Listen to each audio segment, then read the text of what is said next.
নিদর্শন থেকেই বোঝা যায় পৃথিবীর প্রাচীনতম ধর্ম সনাতন ধর্ম। তারই আদলে ঘোষ বাড়ি এবারের আয়োজন। দেখুন মমি পিরামিড, বালি আর বালির দেশ। নীল নদীর তীরে গড়ে ওঠা পৃথিবীর প্রাচীনতম উন্নতশীল সভ্যতা, মিশরীয় সভ্যতার নানান নিদর্শন।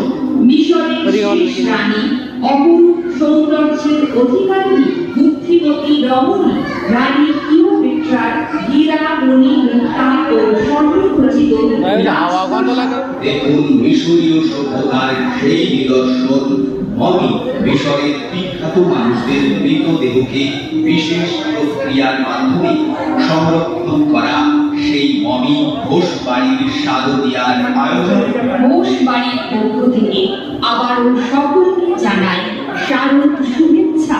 পৃথিবীর অন্যতম দীর্ঘস্থায়ী পুরাতন ও উন্নতশীল সভ্যতা মমি পিরামিড এবং বালির দেশ নীল নদীর তীরে গড়ে ওঠা মিশরীয় সভ্যতায় আপনাকে স্বাগত। ইতিহাসের পাতার সেই জ্বলন্ত প্রতিচ্ছবি মিশরীয় সভ্যতা সরাসরি দেখছেন ঘোষ বাড়ির দুর্গাপূজার এই আয়োজনে।